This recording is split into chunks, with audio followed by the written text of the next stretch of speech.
Have you ever cared for everyone around you, but completely forgot to care for yourself? Have you ever helped everyone in need, but when it was your turn, no one was there for you? This is the story of a kind man who gave his heart to everyone, but forgot to give it to himself. And when his heart finally broke, he learned a lesson he would never forget.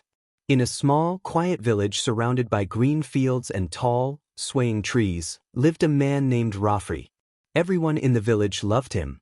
He wasn't rich. He wasn't famous. But his heart was bigger than anyone else's. If a neighbor's goat wandered off, Rafi would go and find it. If a roof leaked, he climbed up and fixed it. If someone had no food, he shared his own modest meal, even if it meant he went hungry. The villagers often said, "Rafi is the soul of our village." But what no one knew was that Rafi was tired. Deep down, he was lonely too. Every morning, before eating his own breakfast, Rafi carried water to the elderly widow Syra.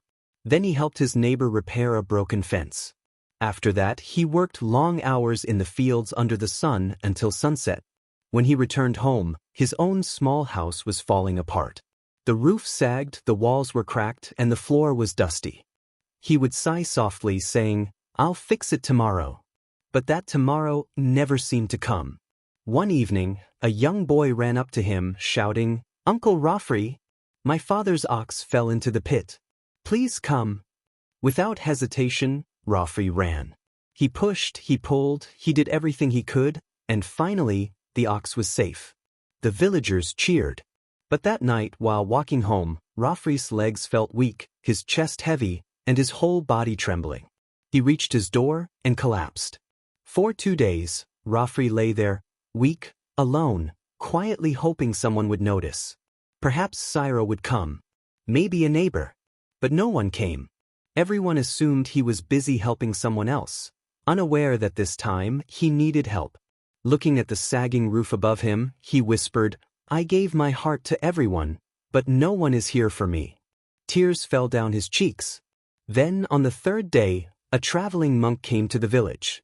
He saw Rafi lying weak and pale near his door. He sat down beside him and offered water. "Son, why are you here all alone?" the monk asked gently. Rafi smiled weakly. "I was too busy helping everyone else. I forgot to care for myself." The monk nodded kindly. "You cannot light other people's lamps if your own flame has gone out." Rafi listened. The monk continued, "Love is beautiful, but it must start with you. You cannot pour water for others if your own cup is empty." Those words sank deep into Rafi's heart. The next morning he rose slowly. His body was weak, but his mind felt light, refreshed. For the first time, he decided to care for himself. He cleaned his house. He fixed the broken roof.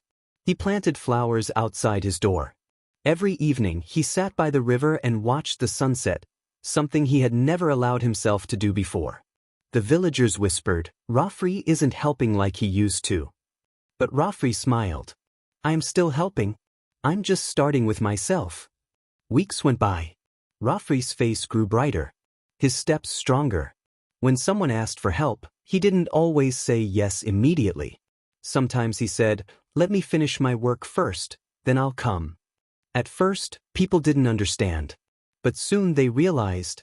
Rafi was happier, calmer, and still kind, but now stronger. His balance taught a quiet, powerful lesson to the entire village. One evening, Syra visited him, smiling. "Rafi, you've shown us something important. We used to think love meant giving everything away, but now we know we must care for ourselves too." Rafi nodded. "When you love yourself, the love you give to others becomes pure, endless, and real." Slowly, the village began to change. People helped each other, but they also learned to care for their own hearts. Peace settled over the village like never before. As the sun set one evening, Rafi sat by the quiet river. The orange glow reflected on the water. He closed his eyes and whispered, "Now I understand, loving yourself first isn't selfish. It's the beginning of real love. Remember, you cannot help others if your heart is empty. You cannot love anyone fully if you don't love yourself first. Take time to rest. Take time to heal. Take time to love yourself, because the world needs your light, not your pain.